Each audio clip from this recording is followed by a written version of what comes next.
tidak mematuhi perintah, maka tidakkah kamu harus dibimbang dan dikhawatirkan. Jika kamu dapat memegang kuasa, kamu akan melakukan kerosakan di bumi dan memutuskan hubungan silaturahim dengan kaum kerabat. Orang-orang yang melakukan perkara yang tersebut, mereka lah yang dilaknat oleh Allah, serta ditulikan pendengaran mereka dan dibutakan penglihatan mereka. Surah Muhammad ayat 22-23. A'udzu billahi minasyaitonir rajim. Walladzina yanquduna 'ahdallahi min ba'di mitsaqihi wa yaqta'una ma amara Allahu bihi an yusala wa yufsiduna fil ardh. Ulaika lahumul la'natu wa lahum su'ud dar. Sesungguhnya orang-orang yang telah berbalik kepada keingkaran mereka sesudah terang nyata kepada mereka kebenaran petunjuk, yakni yang dikemukakan kepadanya. Syaitanlah yang memperdayakan mereka, yakni berlaku demikian serta memanjangkan angan-angan mereka. Surah Ar-Ra'd ayat 25. Al-Bukhari dan Muslim meriwayatkan hadis dari Abu Hurairah radhiyallahu taala anhu, Rasulullah sallallahu alaihi wasallam bersabda bahawa Allah Subhanahu wa taala menciptakan makhluk hingga setelah selesai. Berdirilah Ar-Rahm dan berkata, inikah makam yang berlindung kepadamu dari pemutusan. Firman Allah Subhanahu wa taala, benar. Apakah engkau reda agar aku menyambungkan, yakni hubungan dengan orang yang menyambungkanmu, dan memutuskan, yakni hubungan dari orang yang memutuskanmu. Tentu itu semua adalah untukmu, firman Allah Subhanahu wa taala. Kemudian Rasulullah sallallahu alaihi wasallam bersabda, jika kamu mahu, bacalah ayat, yakni kalau kamu tidak mematuhi, maka tidakkah kamu harus dibimbang dan dikhawatirkan. Jika kamu dapat memegang kuasa, kamu akan melakukan kerosakan di muka bumi dan memutuskan hubungan silaturahim dengan kaum kerabat. Yakni orang-orang yang melakukan perkara yang tersebut, merekalah yang dilaknat oleh Allah, serta ditulikan pendengaran mereka dan dibutakan penglihatan mereka. At-Tirmizi mengatakan bahawa hadis ini adalah hadis hasan sahih. Sedangkan Ibnu Majah dan Al-Hakim mengatakan bahawa hadis ini isnadnya sahih.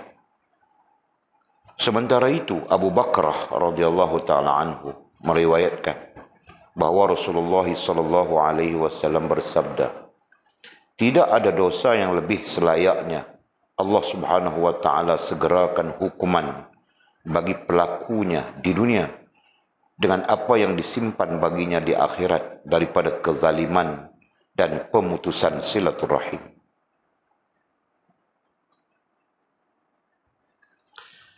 Al-Bukhari dan Muslim juga meriwayatkan, tidak akan masuk syurga seorang pemutus. Sufyan berkata, yakni pemutus silaturahim. Sedangkan Ahmad dengan sanad para perawinya yang thiqah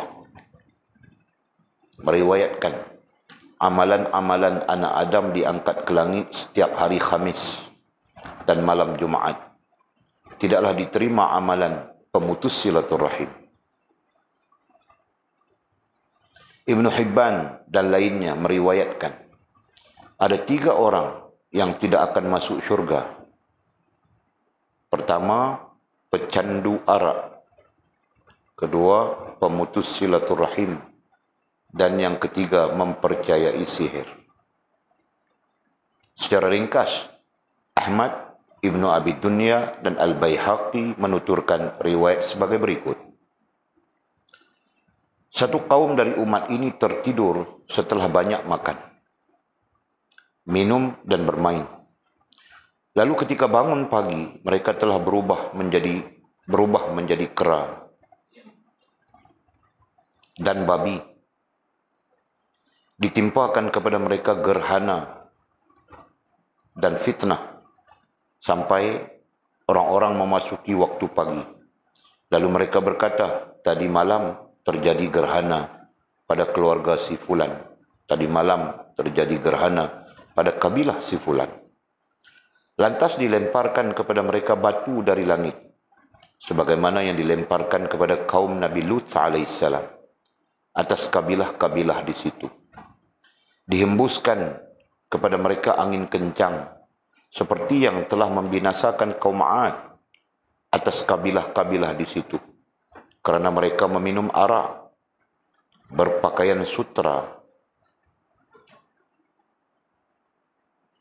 menyeksa budak perempuan, yakni pembantu rumah, memakan riba, dan memutuskan silaturahim.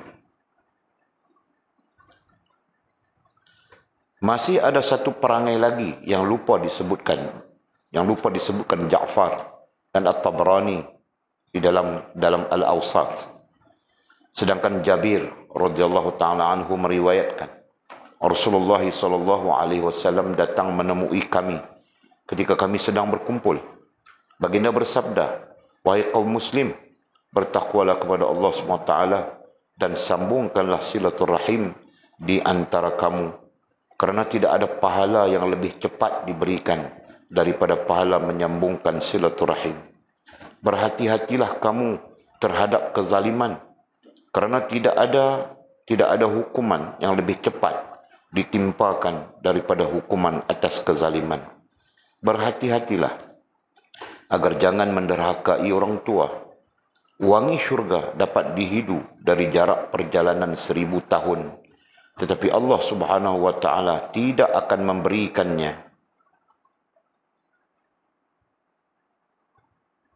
kepada penderhaka terhadap orang tua, pemutus silaturahim, orang tua penzina, dan orang yang sombong, kerana kebesaran itu hanya milik Allah Subhanahu wa taala, Tuhan semesta alam. Dan kata Musannif Al-Asbahani. Okey, seperti kita sebutkan tadi ya, topiknya adalah silaturahim. Nah, ini berkaitan dengan menghubungkan, mengikat, menambat, atau dalam arti kata yang lain adalah berkasih sayang sesama manusia, ya.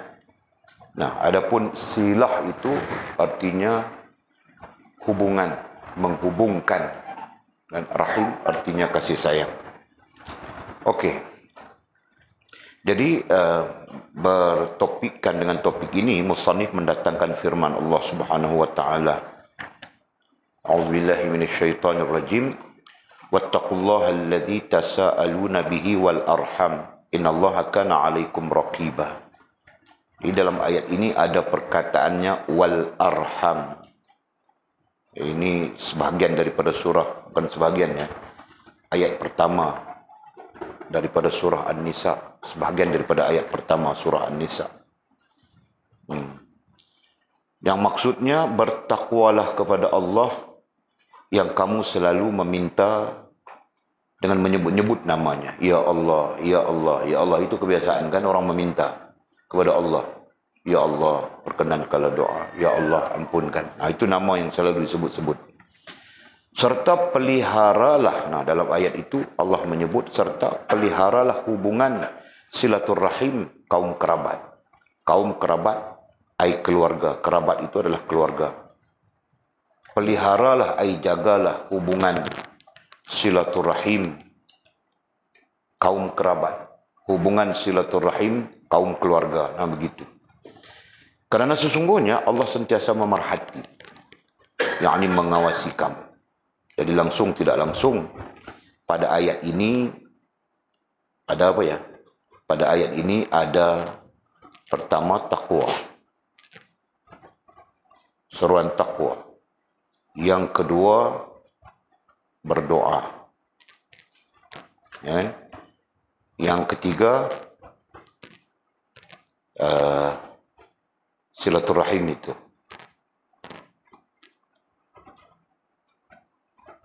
Okey, ada 3 hal di situ. Nah, 3 hal ini terkait apa? Nah, boleh sebut begini saja secara ringkas ya. Tidak berarti takwa kita kalau kita menjadi orang-orang yang tidak menghubungkan silaturahim. Itu nomor 1. Ya. Tidak ada faedahnya takwa dalam diri kita sekiranya kita tidak menjadi ataupun tidak menghubungkan silaturahim. Nomor 1. Yang kedua, tidak diperkenankan doa kita. Ya, tidak diperkenankan doa kita selama kita menjadi orang yang memutuskan silaturahim. Nah, itu yang kedua. Nah, yang ketiga, nah tentu itu tentang silaturahim, merupakan anjuran, ya, merupakan anjuran sama ada daripada Allah SWT maupun daripada baginda Rasulullah SAW sendiri. Sebagian ulama berpendapat tentang silaturahim ini, hikmah silaturahim ini adalah kita mendapat doa-doa daripada orang yang kita menghubungkan silaturahim. Ya. Bukankah setiap orang yang berdoa itu dia berdoa, contohnya ya, Allah maghfir lana, Allah maghfir lana dzunubana wal ikhwanina wal muslimina wal muslimat wal mu'minina wal mu'minat misalnya. Nah, ketika mereka berdoa, lazim mereka akan menyebut muslimin, muslimat, mukminin, mukminat. Faham tak? Nah, orang yang kita menghubungkan silaturahim, nah, dalam ketika mereka berdoa, nah doa itu nanti mencakup kita. Faham tak? Faham tak itu? Oh, Mizi dia sentiasa faham saja. Tadi pun dia tidak datang, faham juga dia. Pagi tadi. Petang tadi saja dia datang. Aku tengok dia tidur di situ. Nah, kebetulan wali pun datang mau mengajar, tapi tidak boleh kerana orang buat kerja di dalam rumah, tahu kan? Nanti dia bawa lari duit yang berjuta-juta itu macam mana? Jadi wali terpaksa tunggu di rumah, tunggu saja, tahu kan? Nah, kenapa tidak datang pagi-pagi, Mizi? Belajar. Allah, ya Allah. Itulah kau, malam orang suruh tidur, kau main-main. Tidak tidur. Aku tanya sudah tadi. Nah, orang bilang main, tidak tidur, main-main saja. Nah, itu mungkin ada telefon lagi ke apakah.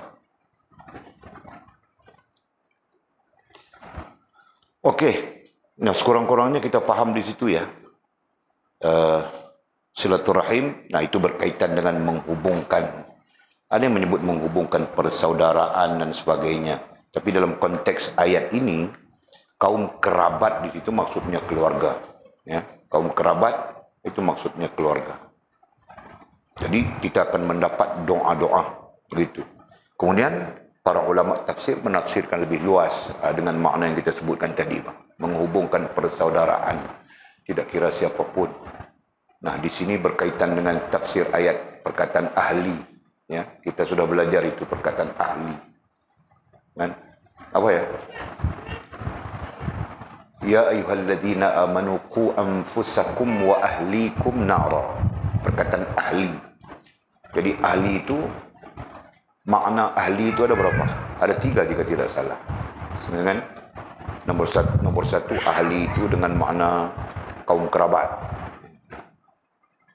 Dia panggil apa ya? Dia panggil apa istilahnya, Miji lupa sudah. Akrabin, nah itu istilahnya akrabin, itu kaum kerabat. Ya. Ahli ataupun perkataan keluarga itu ya, nomor 1. Dia panggil akrabin, ahli ya. Nah, perkataan ahli itu memang kita sedang bincangkan sekarang. Ya. Nah, kaum kerabat.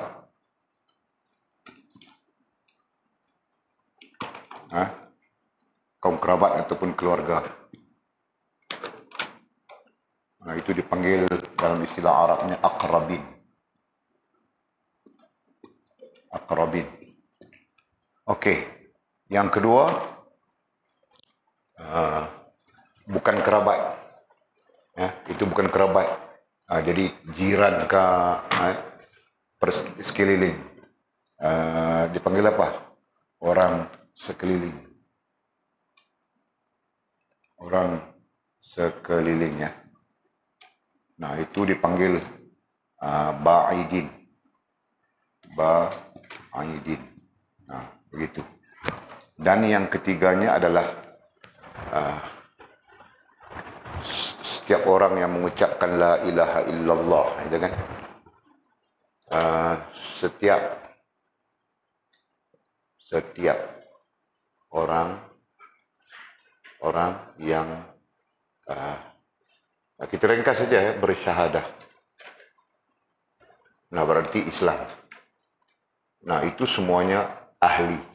Ya, ini semuanya dipanggil ahli dalam bahasa Arab, ya, ataupun gambaran kepada makna ke kaum keluarga. Nah, ini berarti bukan soal orang keluarga terdekat saja, bukan soal akrabin saja, ataupun kaum kerabat kita saja. Nah, jadi termasuk ahli itu adalah ba'idin. Mereka jauh dengan kita, tetapi dekat dari segi kejiranan, dekat dari segi persekitaran dan sebagainya. Nah, itu dipanggil ba'idin. Okey, dan yang ketiganya adalah setiap orang yang mengucapkan syahadah, mengucapkan asyhadu an la ilaha illallah. Nah, itu disebut sebagai ahli. Nah, jadi dalam konteks dalam konteks kita berbincang ini menghubungkan silaturahim, nah berlaku kepada ketiga-tiga ini. Ya. Berlaku kepada ketiga-tiga hal ini berlaku. Nah,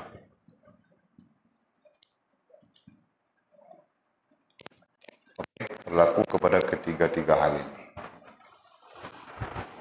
Nah, sesiapa yang mengamalkan silaturahim kepada ketiga-tiga ini, terutamanya adalah kaum kerabat, betul kan? Nah, maka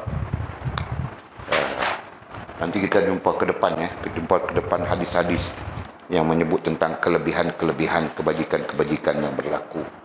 Nah, cuma berdasarkan kepada ayat surah An-Nisa ayat pertama ini, nah, langsung tidak langsung dari sudut penafsiran, musannif membawakan ayat ini untuk menjelaskan kepada kita bahawa tidak ada faedahnya takwa, tidak ada faedahnya berdoa, tidak diperkenankan doa, melainkan kita menjadi orang yang menghubungkan silaturahim. Jadi silaturahim itu merupakan salah satu penyebab kepada kita sampai kepada takwa dan menjadi sebab kepada Allah SWT menerima doa kita. Apalagi boleh disebutkan tadi, para ulama ada menafsirkan bahawa termasuk apabila kita menghubungkan silaturahim, nah kita nantinya langsung tidak langsung termasuk di dalam doa-doa orang yang kita menghubungkan silaturahim. Ya, katakan kaum kerabat kita, dia tidak menyebut nama Lina, ya Allah ampunkanlah Lina, ya Allah berilah syurga kepada Lina, dia tidak sebut. Tetapi ketika dia menyebut muslimin, muslimat, mukminin, mukminat, begitu kan? Nah, doa itu langsung mencakup kita. Faham tak? Nah, khususnya orang yang mempunyai hubungan silaturahim. Nah, begitu juga yang kedua, yang ba'idin itu tadi ya.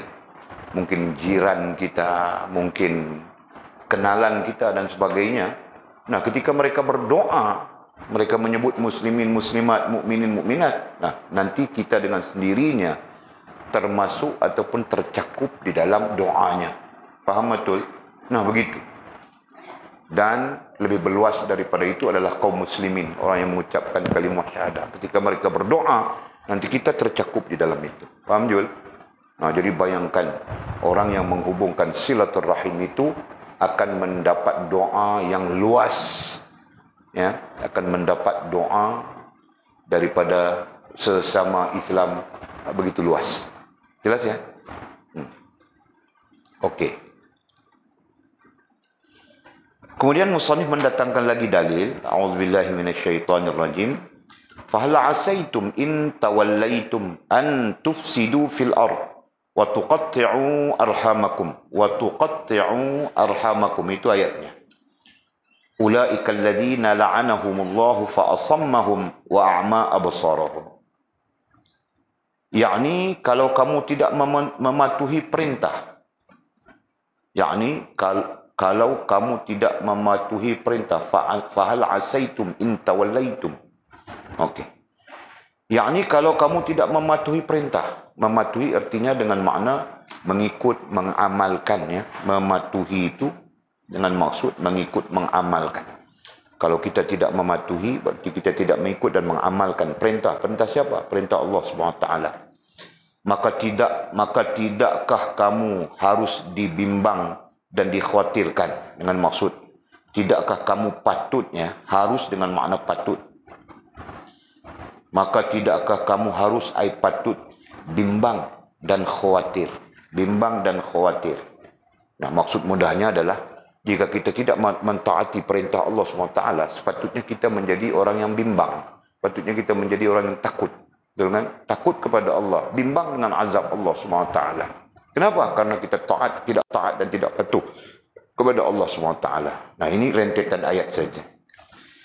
Nah, jika kamu dapat memegang kuasa, nah ketika itu, ketika kita tidak melaksanakan perintah Allah, tidak taat dan patuh kepada Allah, nah kemudiannya kita memegang kuasa, kamu akan melakukan kerosakan. Betul kan? Betul. Orang yang tidak taat kepada Allah, kemudian dia pegang kuasa. Contoh, jadi suami. Kan? Nah, dia akan menjadi suami yang merosakkan. Merosakkan istrinya, merosakkan anak-anaknya. Nah, itu contoh kuasa kan? Dari sekecil-kecil hal sampai kepada sebesar-besar hal. Nah, jika kamu memegang kuasa, nah, tidak kira kuasa itu kecil ataupun besar. Mungkin kuasa itu dalam konteks lain, imam surau, imam masjid misalnya. Ya kan? Nah, ketika dia diberikan kuasa sebagai imam masjid, diberikan kuasa sebagai jawatan kuasa masjid, dia curi duit masjid. Nah, itu pun ada kan? Nah, kenapa berlaku begitu? Karena tidak taat dan tidak patuh kepada Allah SWT. Nah, itulah maksud ayatnya. Jika kamu tidak taat dan patuh kepada Allah, kemudian kamu memegang kuasa, seolahnya begitu, kamu akan melakukan kerosakan di muka bumi. Macam-macam kerosakan dibuat. Kan? Jadi suami ajak isteri pergi disko. Nah, itu ada kisahnya, tahu kah? Memang betul, Pak.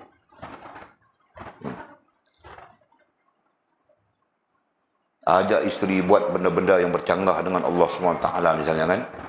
Jadi rosak. Nah, itulah yang sedang terjadi kepada umat sekarang pun. Mendapat menikah dengan orang yang tidak ada hubungan dengan Allah. Nah, kemudian dia pun mengheret istrinya untuk tidak ada hubungan dengan Allah. Jauh lebih besar daripada itu, lebih parah, anak-anaknya pun tidak ditunjukkan jalan berhubungan dengan Allah Subhanahu wa taala. Kan Jul, faham ke Jul?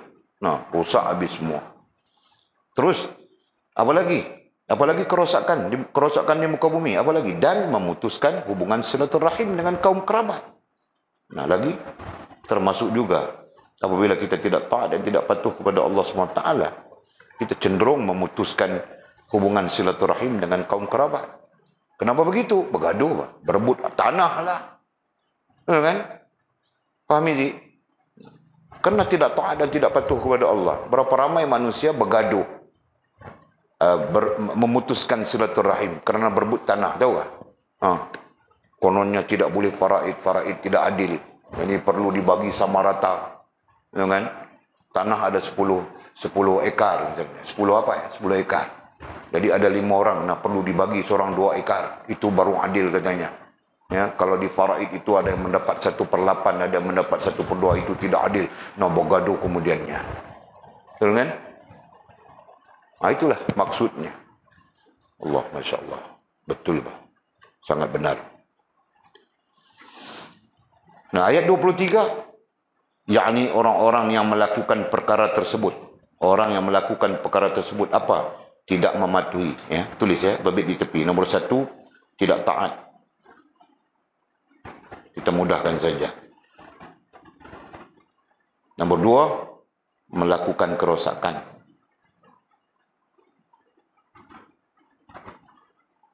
Okey. Nombor 3, memutuskan silaturahim.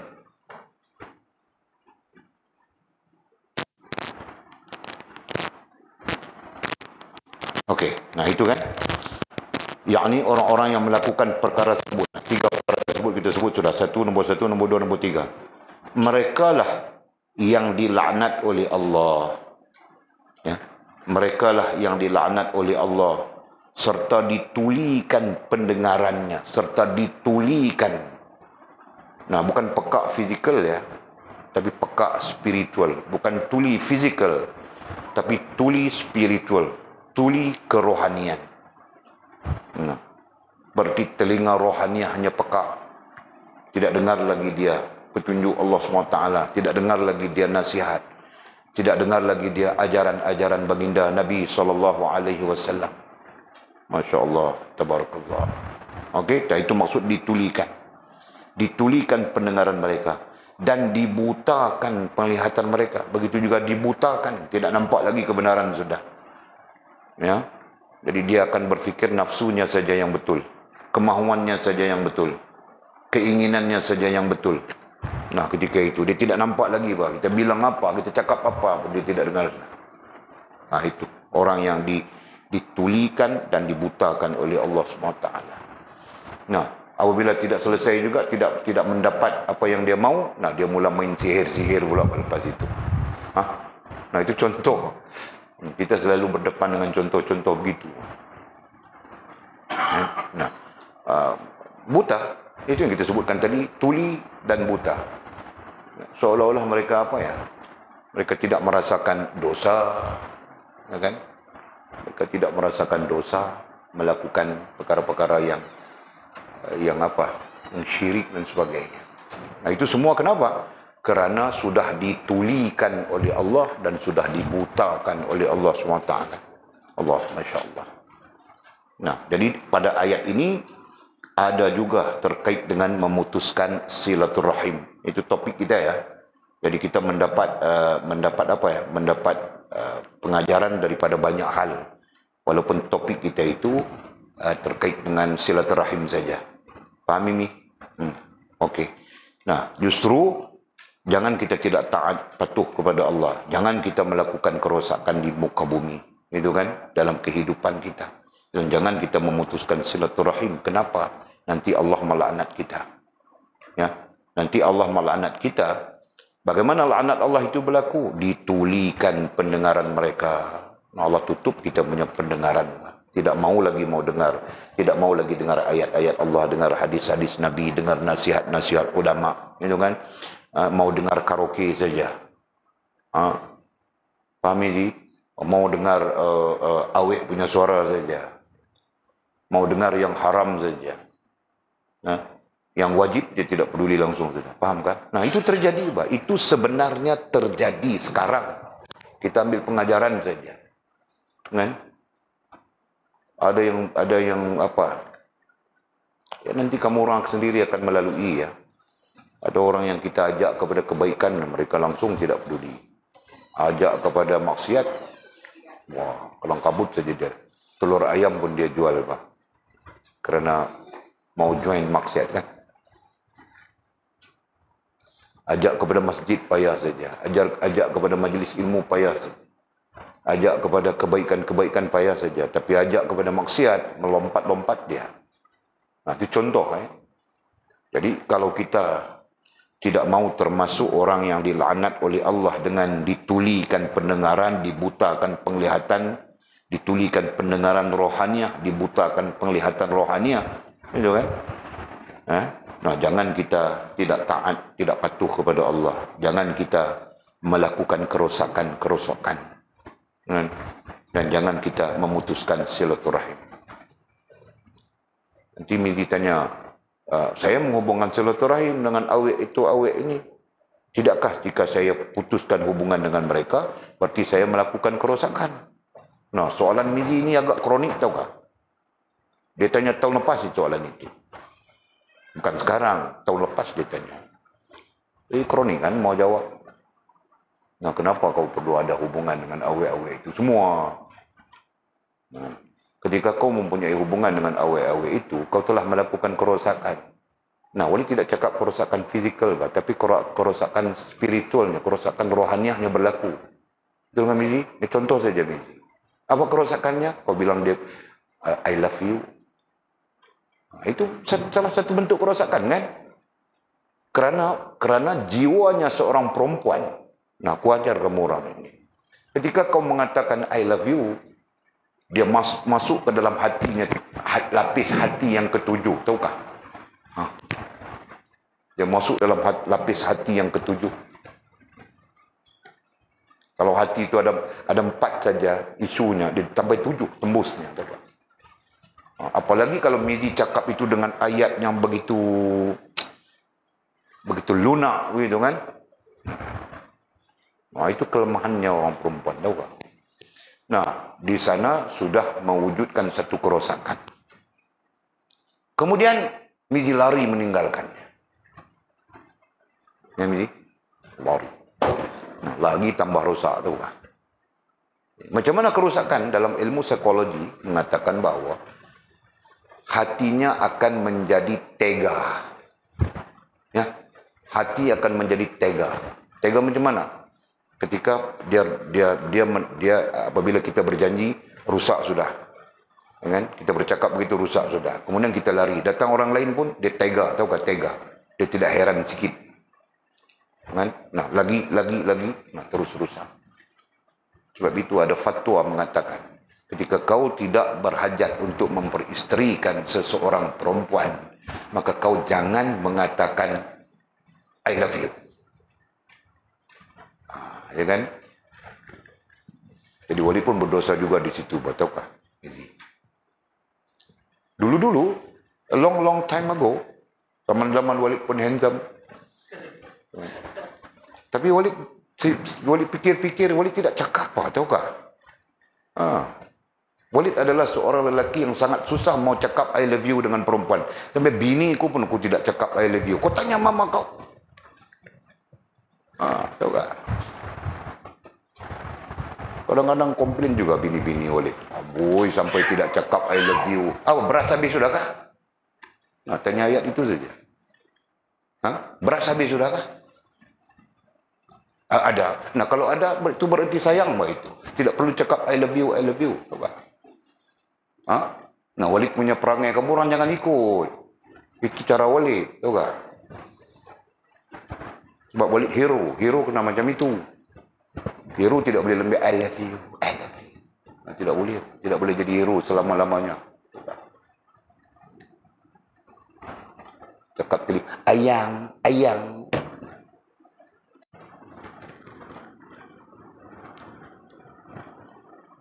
B.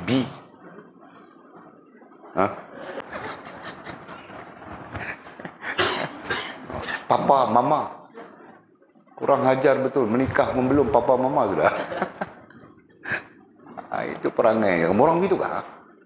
Jangan ada satu orang pun kamu gitu ya. Betul? Dulu kau sembang dengan itu macam mana? Mesti ada kan? Papa, mama. Tapi baik wali tidak dengar, tahu kak? Kalau wali dengar, wali ikat kamu dua-dua orang di kandang kambing itu. Biar papa mama dengan kambing itu. Aduh, pening sekarang ni.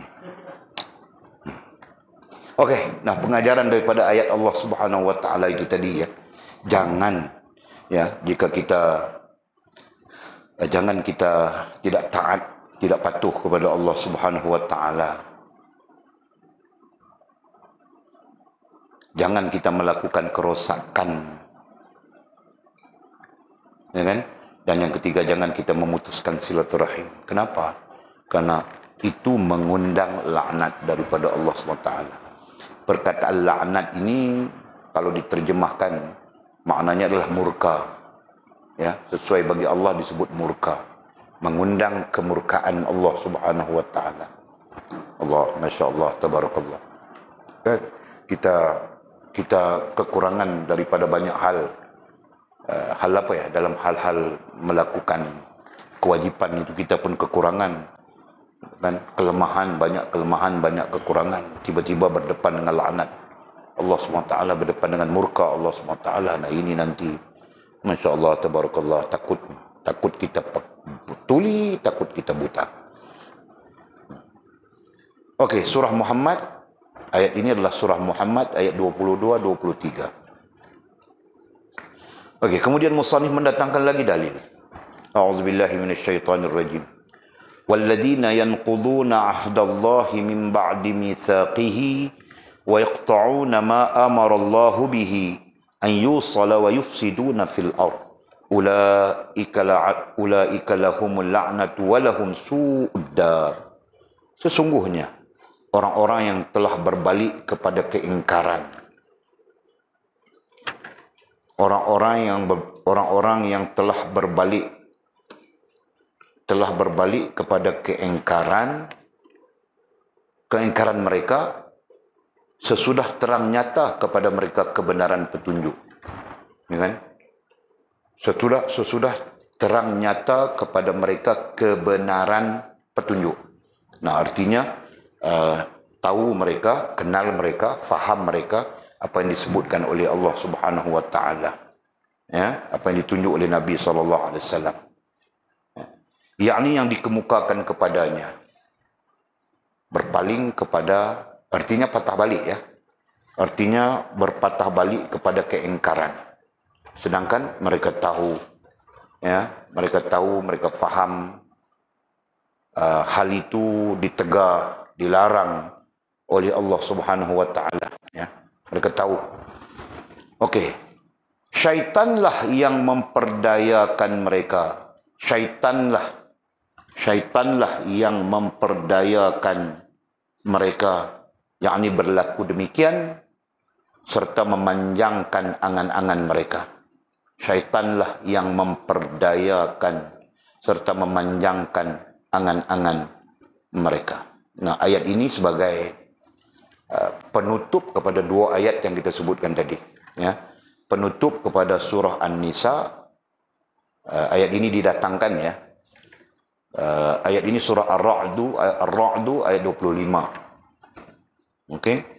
Didatangkan oleh musannif sebagai penutup kepada dua ayat yang kita baca sebelumnya. Kenapa? Kerana dua ayat yang kita baca sebelumnya itu menganjurkan takwa, menganjurkan berdoa, menganjurkan silaturahim. Betul ya? 3. Kemudian ayat yang kedua kita baca tadi menganjurkan supaya taat, ya, menganjurkan supaya jangan melakukan kerosakan, menganjurkan supaya menghubungkan silaturahim. Nah, sekarang ini berarti kita dengar sudah dua ayat Al-Quran. Betul? Faham sudah kita, tahu sudah kita, ya. Nah, sesungguhnya orang yang telah berbalik kepada keingkaran, sekiranya kita tidak mengikuti, itu maksudnya. Sekiranya kita tidak mengikuti saranan, anjuran surah An-Nisa ayat pertama kita baca tadi, atau surah Muhammad ayat 22-23 yang kita baca tadi, artinya kita berbalik kepada ingkar. Faham tak? Nah, kita tahu, ya, kita sudah terang dan nyata kepada kita kebenaran petunjuk Allah SWT, ayat-ayat yang kita bacakan tadi. Sekiranya kita masih berpatah balik, atau sekiranya kita masih tidak taat, masih melakukan kerosakan, masih memutuskan silaturahim misalnya, ya. Nah, artinya kita berbalik kepada keingkaran. Apa akan terjadi? Kenapa jadi begitu? Bukan apa akan terjadi, kenapa jadi begitu? Katanya syaitanlah yang memperdayakan mereka berlaku demikian. Syaitan menipu kita, syaitan memperdayakan kita. Apa yang syaitan perdayakan kita? Apa yang syaitan tipu kita? Supaya tidak taat, supaya melakukan kerosakan, supaya memutuskan silaturahim. Nah, paham tak? Nah, itu dipanggil, ayat ini dipanggil apa ya? Istifhamiyah, reverse psychology.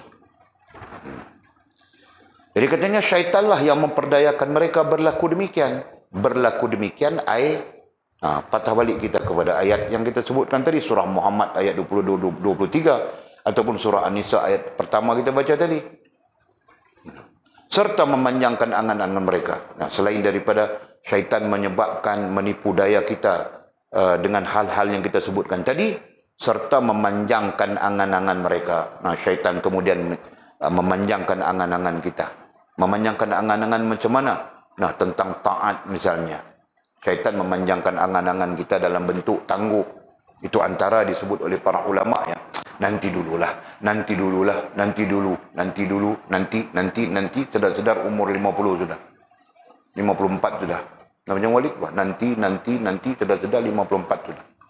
Mau sembahyang lebih pun tidak boleh. Sakit lutut lah, sakit paha lah, sakit itulah, sakit inilah. Mau buat apa lagi? Faham tak?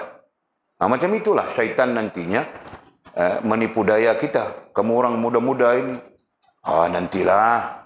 Nanti umur 30 nanti baru aku jaga betul-betul solat. Umur 30 nanti baru aku belajar. Sekarang ni enjoy dulu. Itulah syaitan. Menipu daya kita saja.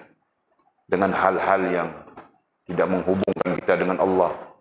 Ya, hal-hal lara. Dan jauh lebih parah daripada itu, hal-hal yang merosakkan hubungan kita dengan Allah Subhanahu Wa Taala. Nah, itu dipanggil apa? Tipu daya. Dari sudut kefahaman kita jelas sudah. Ya kan? Syaitan itu apa, iblis itu apa. Kita pun panjang angan-angan. Lagi apa panjang angan-angan? Tentang apa? Tentang kerosakan. Nantilah aku taubat. Contohnya kan? Nantilah. Nah, saudara mati saja di atas jalan raya. Pusara di lebuh raya.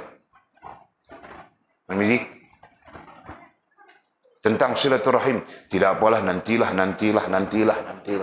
Nah, akhirnya meninggal orang itu atau meninggal kita, tidak sempat menghubungkan silaturahim misalnya. Nah, ini semua adalah bentuk-bentuk angan-angan di sini adalah apa ya kita mau sebut? Ya, angan-angan lah, andaian. Ya, angan-angan itu adalah andaian akal kita. Jadi itulah angan-angan yang ditiup oleh iblis, yang namanya fitnah, yang namanya tipu daya, yang namanya racun. Nah, itu bentuk-bentuknya, paham tak? Allah, Masya Allah, mudah-mudahan kita tidak menjadi orang yang mengingkari ya. Setelah kita tahu, setelah kita faham bahawa tidak taat itu adalah sesuatu yang perlu dibimbangi, perlu dikhawatiri. Ya kan? Melakukan kerosakan itu adalah sesuatu yang perlu dibimbangi, perlu dikhawatiri. Memutuskan silaturahim itu adalah sesuatu yang perlu dibimbangi, perlu dikhawatiri. Nah, setelah tahu kita ini, tahu dalilnya, tahu ayatnya, tahu petunjuknya, jangan kita ingkar lagi ni, okey? Hubungkanlah silaturahim. Jangan dengan perempuan saja. Nah, perempuan pun kita sayang juga kan? Macam Walid adalah pembela wanita, tahu tak? Kau jeling kenapa, Lina? Tidak puas hati saja. Nah, mak bukan wanita kah? Wanita juga kan? Kita membela wanita kan, Pak Cik Zaki kan? Jangan marah, bah. Kalau ada janda dalam kami punya telefon, jangan marah. Kenapa marah? Nah, kan? Kami pembela wanita.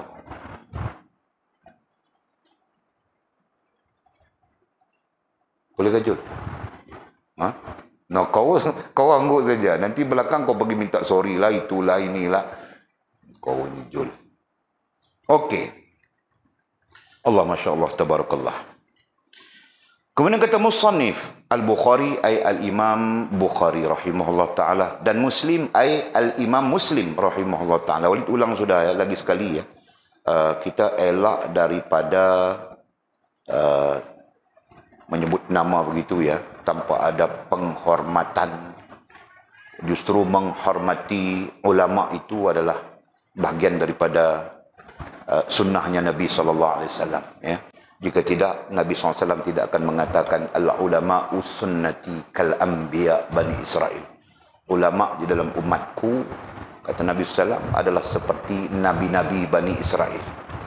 Langsung tidak langsung, itu menuntut penghormatan. Karena itulah para ulama dalam menafsirkan hadis Nabi, hadis yang kita bacakan tadi, mereka mengatakan penghormatan itu adalah sunnahnya Rasulullah sallallahu alaihi wasallam. Jadi kita perlu menghormati ulama, begitu kan? Walaupun ada kalanya ada kontra, kan? Ada percanggahan antara kita dengan mereka, tetapi penghormatan itu tetap. Jelas ya? Fahamkah? Ya. Okey.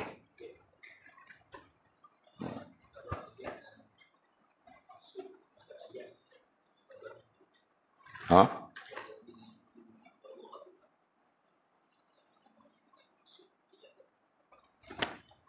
Tak menyamai.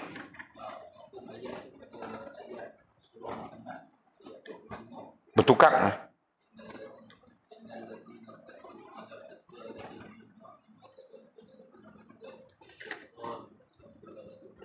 Bermakna ayat dia salah ni. Teks redaksi ni tak betul ni. Cuba baca, cuba. Yalah, pasal dalam ayat ni dia tak sebut syaitan pun kan. Jadi ayat yang sebetulnya apa? Surah apa? Surah Muhammad ayat 25. Jadi betul lah. Tapi di sini dia sebut surah Ar-Ra'd kan. Yang betulnya adalah pemaknaan itu ya. Surah Muhammad ayat 25, bukan surah Ar-Ra'd. Jadi teks ini, ayat ini, surah Ar-Ra'd itu tidak bertepatan dengan pemaknaan yang kita baca tadi. Jelas begitu kan, Bu ya? Jadi ditukarkan surah Ar-Ra'd ayat 25 kepada surah Muhammad ayat 25.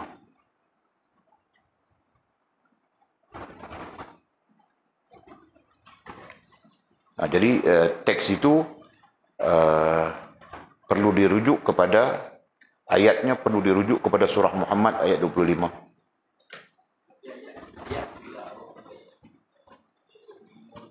Ra'd 25 betul? Ayat betul lah. Dalam kajian kita ini, dalam pengajian kita ini, teks kita ini, ya, seolah-olah ya perlu ditutup ayat ini digantikan dengan surah Muhammad ayat 25. Begitu. Kan? Bukan ayat ini salah ya, ayat ini betul. Surah Ar-Ra'd ayat 25 betul itu. Tapi pemaknaan yang kita baca tadi sebenarnya tidak ada kait dengan ayat ini. Jelas ya? Jadi pemaknaan yang kita baca tadi itu berkaitan dengan surah Muhammad ayat 25. Faham kah? Jadi kalau kamu orang rajin, print surah Muhammad ayat 25, potong, taruh gam, lekat, tutup ayat ini. Faham betul? Jadi tugas itu payah kah? Senang saya betul kan? Okey. Terima kasih Buya kerana prihatin. Alhamdulillah. Rasa mau sesema saja, keluar kerja sehari saja dia. Bukan sehari, keluar kerja sekerat hari saja. Mau sesema pula. Okey. Jadi balik kita kepada yang kita sebutkan tadi, berilah penghormatan kepada para ulama. Dengan sekurang-kurangnya. Rahimahullahu ta'ala. Rahmatullahi alaih. Itu sekurang-kurangnya. Ya. Sebab itu kita jangan pelik ya kalau di kalangan masyarakat Arab di sebelah timur sana, timur tengah sana, mereka suka bukan saja rahmatullahi alaih, bukan saja rahimahullahu ta'ala, mereka nanti meletakkan gelar, laqabnya, kunyahnya, laqabnya Abu kan? Abu Sa'id misalnya, kan? Abu Laits Samarqandi ini antara panggilan kepada beliau adalah Abu Sa'id Laits Samarqandi. Mereka meletakkan laqab panggil. Abu itu adalah bahagian daripada bentuk penghormatan, kan? Ayahanda. Kan? Kepada ulama mereka panggil ayah, mereka panggil ayahanda. Jelasnya Abu Sa'id. Kebanyakannya Abu Sa'id ya, mereka suka dengan laqab Abu Sa'id. Ada namanya Abu Sa'id Bukhari, Abu Sa'id Al-Muslim misalnya. Banyak perkataan laqab Abu. Satu bentuk penghormatan, kan? Selain daripada rahmatullahi alaih, rahimahullahu ta'ala. Okey. Jadi atas nama penghormatan itu, maka kita menyebut imam Al-Bukhari. Kita tidak menyebut Abu ya. Lebih besar daripada Abu itu adalah Imam. Ya, Imam Al-Bukhari dan Imam Al-Muslim rahimahullah ta'ala meriwayatkan hadis dari Abu Hurairah radhiyallahu ta'ala anhu. Nah, Abu Hurairah itu memang betul namanya. Kan? Tapi dia pun ada gelar juga kan? Ada laqabnya Abu Hurairah ini. Abu Hurrah itu gelarnya. Kan? Abu Hurrah, betul? Abu Hurairah gelarnya adalah Abu Hurrah. Sebab itu di dalam ada hadis-hadis yang para perawinya menyebut Abu Hurrah. Nah, itu adalah Abu Hurairah. Hurrah adalah nama bagi kucing. Bukan nama bagi kucing. Hurrah itu adalah kucing. Karena Abu Hurairah itu adalah seorang yang sangat suka kepada kucing. Diriwayatkan bahawa di kalangan para sahabat, beliau adalah orang yang paling banyak memelihara kucing. Jangan. Nah, kerana itu dia disebut dengan Abu Hurrah. Okey. Katanya Rasulullah sallallahu alaihi wasallam bersabda bahawa Allah Subhanahu wa taala menciptakan makhluk. Allah Subhanahu wa taala menciptakan makhluk hingga setelah selesai. Hingga setelah selesai. Tolong jangan bagi dia jerit. Siapa duk kacau dia bagi dia jerit? Jangan bagi dia jerit. Oh, dia takut.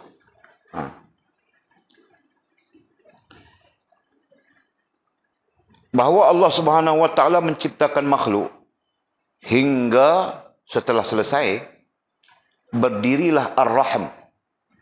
Berdirilah Ar-Rahm dan berkata, inikah makam yang berlindung kepadamu dari pemutusan. Ar-Rahm,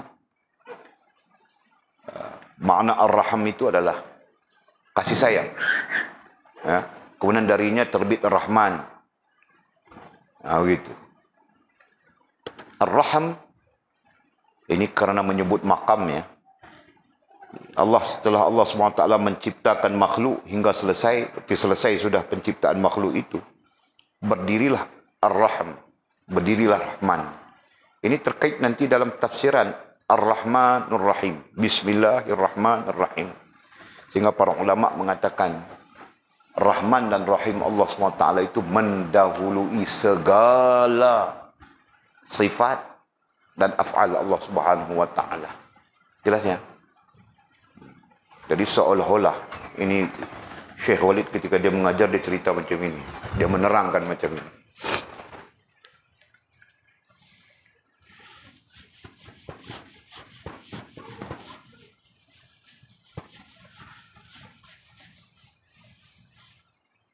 Katanya ini penciptaan ni, ini apa yang dicipta. Makhluk ya, kita sebut makhluk. Makhluk dan segala yang dicipta. Ya, begini. Nah, di sini adalah Rahman dan Rahim. Ada ulama yang meletakkan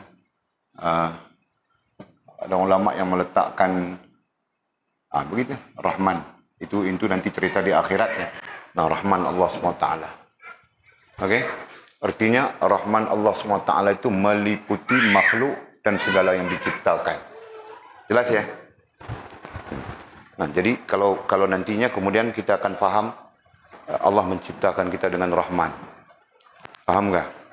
Nah, Allah menciptakan sekalian makhluk itu dengan Rahmannya, dengan kasih sayangnya. Disebut begitu. Ya, paham enggak? Betul kan?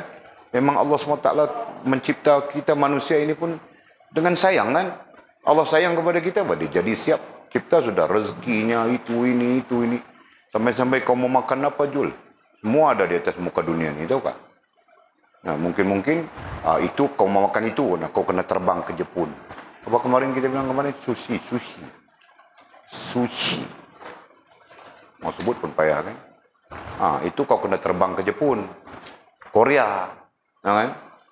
Contoh. Apalagi kau memakan halwa maskat. Halwa maskat sekarang di Malaysia pun banyak sudah. Walaupun pada dasarnya maskat itu adalah Oman. Melayu ini tipu saja, bohong saja orang Melayu ni, tahu tak? Nasib baik wali Arab, tahu tak? Bilang halwa maskat. Ada orang bilang halwa baskat. Maskat itu di Oman, orang Oman yang buat itu dipanggil halwa maskat. Kalau Melayu yang buat mau panggil halwa maskat apa? Halwa Bukit Telambau saja. Kan Midi? Tipu ini halwa maskat. Datang dari Maskat ke ya? Tipu kita kan? Okey. Jadi katanya, kita balik kepada hadis yang sedang kita bincang ya. Bahawa Allah SWT menciptakan makhluk hingga selesai sudah makhluk, berdirilah Ar-Rahman itu. Berdirilah Disebut Raham. Karena Rahman itu adalah sifatnya bagi Allah SWT. Ya kan? Sedang Raham itu adalah makhluk. Ya? Faham tak? Ya? Raham itu adalah rasa. Adalah feel. Dia adalah bahagian daripada makhluk Allah Subhanahu Wa Taala. Itu pendapat dia, pendapat ulama begitu. Jadi Rahman itu, Raham itulah kemudiannya dimasukkan ke dalam diri makhluk. Ya kan? Raham itulah kemudian dimasukkan ke dalam diri makhluk, dimasukkan kepada manusia. Manusia pun ada rasa sayang. Dimasukkan kepada haiwan, haiwan pun ada rasa sayang. Ya kan? Dimasukkan kepada tumbuh-tumbuhan, mungkin kita tidak pernah mengkaji, tumbuhan pun ada rasa sayang. Dimasukkan kepada sekalian makhluk Allah Subhanahu Wa Taala, ya, yang menyebabkan sekalian makhluk mempunyai rasa sayang itu. Faham tak? Faham betul? Ya, cuba kau tengok kucing kau, dia beranak, dia sayang ke anaknya? Kau ada berapa ekor kucing di atas itu? Tiada. Siapa yang ada kucing? Kau ada kucing kan, Mimi? Kau pun ada kan, Lina? Buang tek kucing ya. Jangan pandai belah kucing, tek kucing tidak mau buang. Tapi kucing kamu orang bagus. Dia berak di pasir-pasir itu, tahu kan? Kami yang nanti kena. Betul kan kita cikgu kan? Nanti kita ambil pasir itu, berhati-hati cikgu. Itu kucing Mimi dengan kucing si Lina. Okey, nak faham sudah? Ya, haiwan ada rasa sayangnya. Mungkin makhluk-makhluk lain pun sama saja kan? Jin pun ada rasa sayangnya. Betul kan Buya? Ketika kami mau ugut mau ambil anaknya, marah dia. Ketika kami wujud mau mengambil istrinya, marah dia. Jangan bilang. Nah, dia kacau anak isteri orang tak apa. Kita mau ambil anak isteri, dia kacau, dia marah, tahu tak? Itu. Faham Mimi? Nah, jadi Rahm itu adalah sifat, ya, adalah satu ciptaan, adalah makhluk, bukan sifat, adalah makhluk yang diciptakan oleh Allah SWT. Bukan Rahman ya, Rahman itu adalah sifat bagi Allah Subhanahu Wa Taala. Okey. Kemudian katanya, berdirilah Ar-Rahman, berdirilah Ar-Rahim dan berkata, inikah makam yang berlindung kepadamu dari pemutusan. Nah, Raham itu yang juga diciptakan oleh Allah SWT menyebut kepada Allah, inikah makam yang berlindung kepadamu daripada pemutusan. Inikah makam, artinya makam itu artinya kedudukan. Jadi istilahnya makam juga kan. Kalau kita tukarkan, kalau kita terjemahkan makam itu dengan perkara ataupun hal. Inikah perkara, inikah hal yang mana berlindung kepadamu daripada pemutusan. Di mana berlindung kepadamu kepada Allah. Artinya apa? Artinya makhluk Allah SWT nantinya berlindung kepada Allah dengan raham itu. Dengan sifat sayang itu. Dari pemutusan. Dari pemutusan ai pemisahan. Pemutusan ai pemisahan. Nah, betul kan? Memang betul, Pak. Kambing beranak, kita pergi ambil anak dia marah, tahu tak? Kerana raham itu. Dia tidak mau kita, kambing itu tidak boleh terima kita memutuskan, kita memisahkan si anak daripadanya, betul kan? Kucing pun marah, ayam pun marah. Nah, itu gambaran-gambaran yang menunjukkan Ar-Rahim. Ya. Jelas ya? Yang diletakkan oleh Allah SWT dalam diri setiap makhluk. Nah, kerana itu Mizi, kan, ketika awet kita mengkhianati kita, kita marah kan? Nah, semuanya bertitik tolak daripada situlah Mizi. Dia tidak jawab telefon, pagi kita hantar WhatsApp, petang baru dia jawab, pun kita marah sudah. Kan Mizi kan? Nah, kenapa tidak jawab mesej? Nah, mula macam-macam. Ada hero lain kah? Contoh kan? Itu contoh. Nah, semua itu datang daripada rahim. Okey. Faham dulu ya. Nanti kamu orang keliru hadis ini. Inikah makam ai hal, ai perkara yang berlindung kepadamu, yang mana makhluk nantinya berlindung kepada Allah SWT daripada pemutusan, daripada pemisahan. Ya, betul. Ya, jika tidak ada sayang itu, tidak ada sayang, tidak ada raham itu, nah manusia mau hidup macam mana? Betul kan? Kami hari-hari mau tukar, bahkan Miji kan? Ini hari tukar ini, besok tukar itu, susah tukar ini. Ha? Faham Jul? Kau boleh faham tak? Jika kau tidak ada raham, nah, kau mau hidup macam mana? Faham ke bentuknya? Jadi raham itu apa? Raham itu adalah rasa sayang yang merupakan ciptaan Allah SWT dan dimasukkan ke dalam diri setiap makhluknya. Jelas ya? Itu. Kasih faham dulu Jul. Aku takut kau tidak faham, nanti kau salah ajar bini, nanti susah. Tahu tak?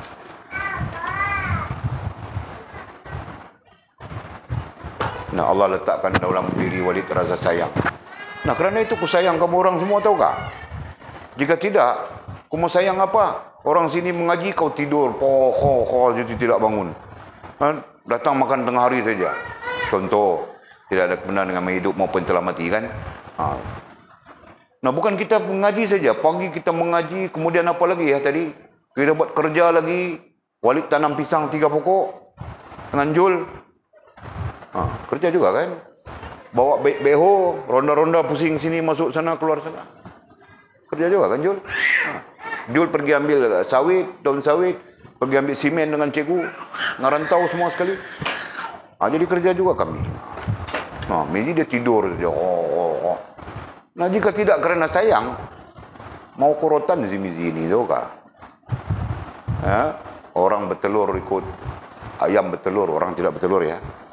Orang bertalur saja. Aduh, Miji. Nah, kemudian Ar-Raham sebagai makhluk yang diciptakan oleh Allah SWT yang kita maknakan dengan rasa sayang itu tadi. Bertanya dia kepada Allah. Perhatikan. Inikah hal, inikah makam, inikah hal, inikah perkara yang berlindung kepadamu. Berlindung kepada Allah SWT ya.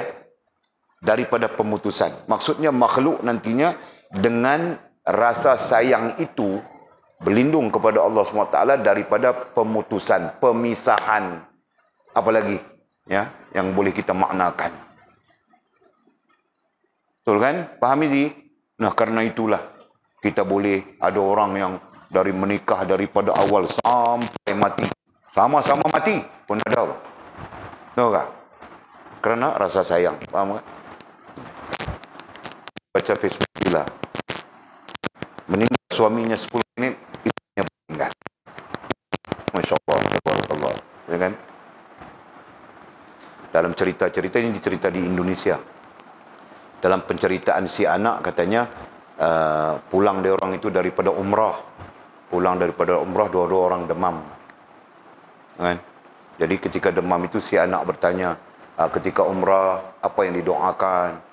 Nah, kata si mamaknya, kami sama-sama berdoa, kalau mati biar dua-dua orang mati.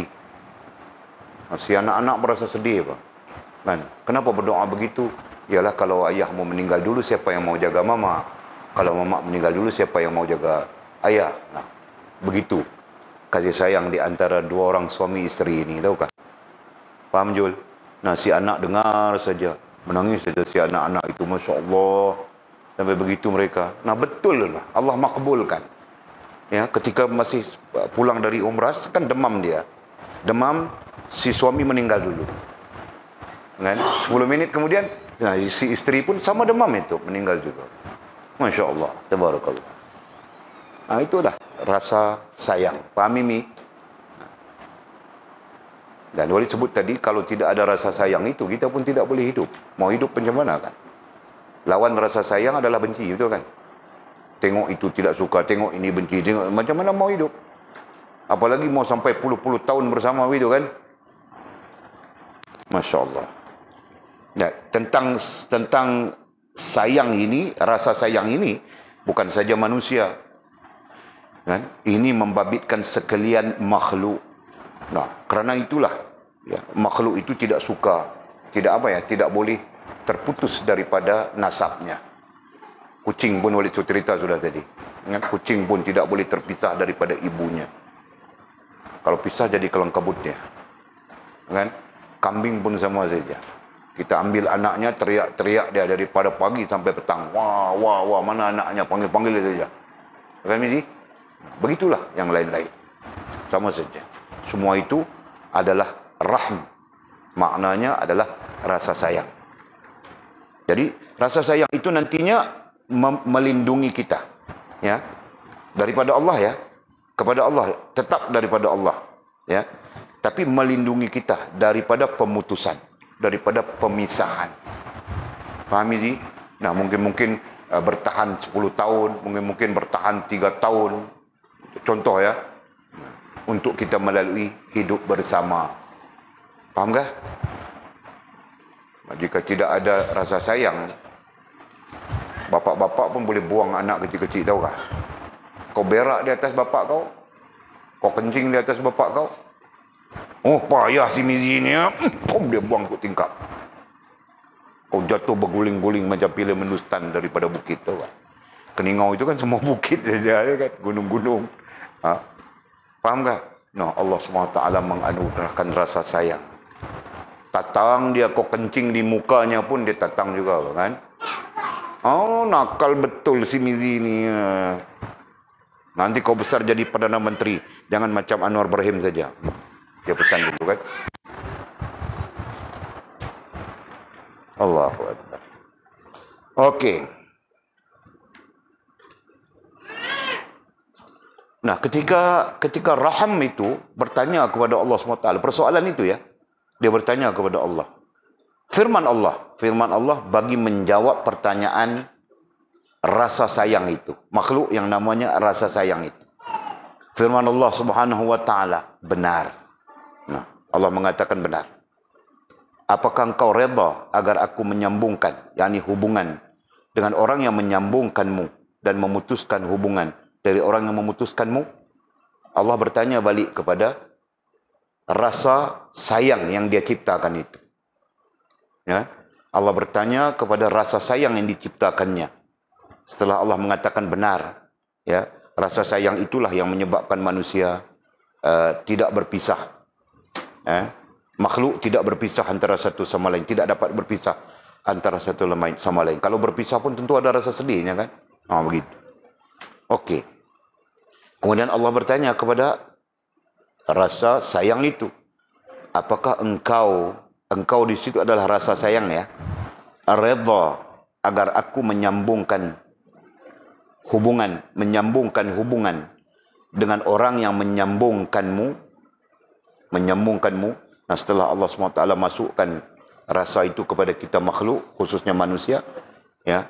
Jadi Allah SWT bertanya tadi ya, apakah engkau redha agar aku di situ Allah ya, agar aku menyambungkan hubungan dengan orang yang menyambungkanmu.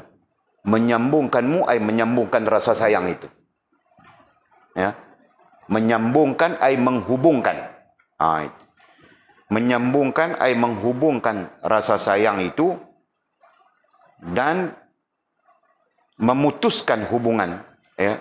Dan Allah memutuskan hubungan dari orang yang memutuskanmu ay memutuskan rasa sayang itu. Apakah engkau redha jika aku menyambung hubungan dengan orang yang menyambungkanmu, berarti menyambungkan rasa sayang dengan orang lain? Ya kan? Atau aku memutuskan hubungan, kata Allah, ya, aku memutuskan hubungan dengan orang yang memutuskanmu, memutuskan rasa sayang daripada orang lain. Nah, bukan orang saja, Walid silap sebut dia, bukan orang saja, sekalian makhluk. Dengan haiwan kah, dengan manusia kah, dengan jin kah, sama saja keadaan. Ya. Nah, sebab itu Walid belajar, Walid diajar ya, langsung tidak langsung. Sama ada dalam konteks ilmu dini maupun ilmu lain, ilmu hikmah dan sebagainya. Nah, kita berinteraksi dengan baik. Ya, berinteraksi dengan kasih sayang, paham tak? Meskipun mereka makhluk gaib dan sebagainya. Nah, termasuk marah, marah pun marah dalam kasih sayang juga, tahu tak? Oh, begitu. Okey. Nah, boleh faham kah? Boleh faham kah persoalan itu? Faham Lina ya? Nah, Allah bercakap dengan makhluknya yang namanya rasa sayang. Ya, rasa sayang itu makhluk Allah mizi. Rasa benci pun makhluk Allah, tahu kah? Jadi Allah bukan saja memasukkan dalam diri kita, dalam diri makhluknya rasa sayang. Allah masukkan juga rasa benci, tahu kah? Faham kah? Nah, jika Allah tidak masukkan dalam diri kita rasa benci, walaupun benci itu adalah satu hal yang negatif, jika boleh tidak patut ada, faham kah? Tapi Allah memasukkan rasa itu. Untuk apa? Jadi antara lainnya adalah untuk mengimbangi kita, supaya kita tidak gila, tahu kah? Faham ni nak? No, kau terlalu sayang sampai-sampai, nah tiba-tiba dia pun tinggalkan kau, cari orang lain. Nah, kau gila, tahu kah? Jika tidak, Allah tidak masukkan rasa benci itu di dalam hatimu, faham kah? Nah, mesti ada sikit, bah. Boleh terima kah? Kan? Tidak heran kah? Jelas ya? Nah, makna benci, kalau dalam bahasa Arab dia panggil ghadab, kan? Ghadab itu antara lain tidak terima, tidak boleh, tidak menerima, boleh menolak, boleh menafikan. Faham tak? Faham Lina? Kau faham Mimi? Kau itu Mimi, aku jangan kasih Walid dengar bahawa nanti kau tiba-tiba mau terjun jambatan tanpa ruli. Ha? Kenapa Mimi bilang tidak boleh terima? Hero-nya lari. Ha? Okey. Nah, apa jawabnya si rasa sayang itu? Apa jawabnya Ar-Raham itu? Ya, apa jawabnya Ar-Raham? Dia Walid berbetul sikit ya, Walid takut ada kesilapan berdasarkan kepada teks Arabnya. Kalau teks Arabnya dia pakai al saja, dia tidak pakai ar. Ya. Jadi kalau spelling Arabnya, kalau nama Allah SWT itu dia pakai Al-Rahman gitu kan? Faham tak? Ya. Tapi untuk makhluk yang namanya sayang itu tadi, rasa sayang itu tadi dia pakai al saja. Raham. Begitu ya. Macam mana ya? Lupa sudah. Macam itu kah? Macam itu kah? Boleh tidak ingat dah. Tapi masa belajar itu guru tunjukkan. Bagi membezakan Ar-Rahman bagi Allah, ya, zat Allah, sifat Allah dengan Ar-Raham, Ar-Raham, makhluk yang diciptakan oleh Allah Subhanahu Wa Taala. Boleh tidak ingat? Nanti boleh fikir balik nanti. Kasih tahu. Okey. Nah, kemudian jawabnya Ar-Raham itu, rasa sayang itu jawabnya tentu. Nah, tentu artinya boleh, benar. Ya. Jika Allah Subhanahu Wa Taala mengatakan apakah rasa sayang itu redha, jika Allah menyambungkan hubungan dengan orang yang menyambungkan hubungan dengan rasa sayang itu, atau Allah memutuskan hubungan dengan orang yang memutuskan rasa sayang itu sesama makhluk. Nah, jawabnya tentu. Okey. Kemudian Allah SWT menyebut, itu semua adalah untukmu. Itu semua. Apa itu semua? Nah, dua-dua hal tadi. Menghubungkan dengan orang yang menghubungkan rasa sayang. Memutuskan dengan orang yang memutuskan rasa sayang. Itu semua adalah untukmu, firman Allah SWT. Itu semua adalah untukmu. Berarti untuk sayang, rasa sayang itu, mu di situ adalah rasa sayang. Nah, di situ menggambarkan apa? Di situ menggambarkan rasa sayang itu adalah sesuatu yang mulia. Rasa sayang itu adalah sesuatu yang besar. Rasa sayang itu adalah sesuatu yang afdal. Nah, kerana itulah dikatakan bahawa baginda Nabi SAW penuh dengan rasa sayang kepada umatnya. Ya, satu-satunya Nabi menangis untuk umat. Ya, 1400 tahun dulu dia sudah menangis untuk umat akhir zaman ini. Itulah Nabi Muhammad SAW. Semua itu kerana apa? Semua itu kerana Nabi SAW sayang kepada umatnya.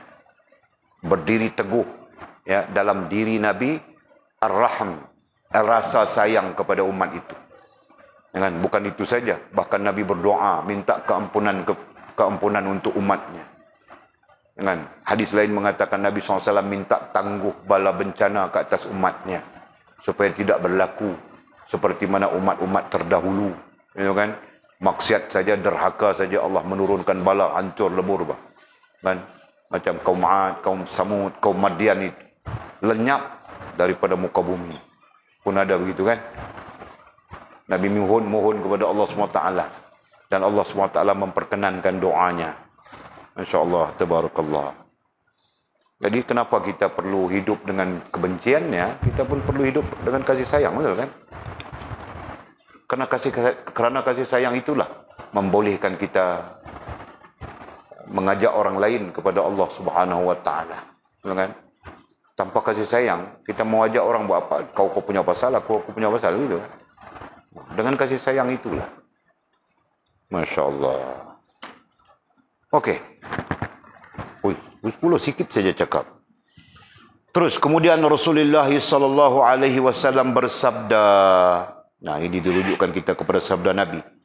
Jika kamu mahu, bacalah ayat. Nah, ayat 22 sampai 23 surah Muhammad. Ayat yang kita baca mula-mula tadi kan? Bukan. Ayat yang kedua kita baca. Ayat 22 hingga 23 surah Muhammad. Kata Rasulullah, jika kamu mahu, bacalah ayat 22 ya. Yakni kalau kamu tidak mematuhi, tidak taat, tidak mematuhi, tidak taat, tidak patuh kepada perintah Allah, maka tidakkah kamu harus dibimbang dan dikhawatirkan? Maka tidakkah kamu harus patut bimbang dan khawatir? Ya, kalau kita tidak taat kepada Allah, kita patut bimbang dan khawatir. Seperti terjemahan tadi. Jika kamu memegang kuasa, kamu akan melakukan kerosakan di muka bumi. Nah, kita sebut sudah. Dan memutuskan hubungan silaturrahim dengan kaum kerabat. Nah, orang-orang yang melakukan perkara tersebut, yakni orang-orang yang melakukan perkara tersebut, mereka lah yang dilaknat oleh Allah SWT, serta ditulikan pendengaran mereka dan dibutakan penglihatannya. Nah, itu kita sebut sudah tafsirannya tadi. Nabi SAW mendukung, seolah-olah mendukung kisah yang disebutkan tadi itu dengan firman Allah SWT yang kita bacakan tadi. Jadi intisari daripada firman Allah SWT yang kita baca, surah Muhammad ayat 22-23 yang Nabi suruh kita baca itu tadi, jangan tidak taat, itu maksudnya. Nah, kita perlu membimbangi, perlu mengkhawatirkan jika kita tidak taat. Ya, pertama, yang kedua, jika kita melakukan kerosakan. Bahkan tidak taat itu akan menyebabkan kita melakukan kerosakan. Yang ketiganya, jangan memutuskan silaturrahim. Nah, itulah maksud daripada ayat ini yang disebut oleh Nabi SAW, jika kamu mahu bacalah. Ya, supaya ianya menjadi pengajaran kepada kita. Ya, menjadi pengajaran kepada kita. Amin ya rabbal alamin. Nah, kemudian kata musannif Imam Tirmizi mengatakan bahawa hadis ini adalah hadis hasan sahih. Nah, itu kita sambung. Wallahu a'lam.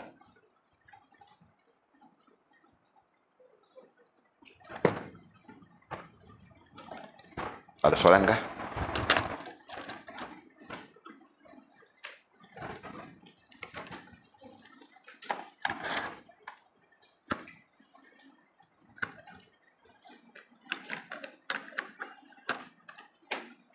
Ada ya? Bismillahirrahmanirrahim. Alhamdulillahirrahmanirrahim. Wassalatu wassalamu ala asyrafil mursalin. Sayyidina wa maulana Muhammad wa ala alihi wa sahbihi ajma'in. Allahumma aftah lana futuhal arifin warzuqna fahman nabiyyin waj'alna min ibadika as-salihin. Allahumma hdina as-siratikal mustaqim. Siratal ladzina an'ama Allah minan nabiyyin was-siddiqin wasyuhada'i was-salihin. Allahumma rabbana aftah bainana wa bain qaumina bil haqq wa anta khairul fatihin. Allahumma a'inna ala dhikrika wa syukrika wa husna ibadatik. Allahumma faqihna fid din wa 'allimna at-ta'wil. Allahumma faqihna fid din wa 'allimna at-ta'wil. Allahumma faqihna fid din wa 'allimna at-ta'wil. Wa sallallahu ala sayyidina Muhammadin wa ala alihi wa sahbihi wa baraka wa sallam. Alhamdulillahirabbil alamin. Taqabbalallahu minna wa minkum. Qimis shalah.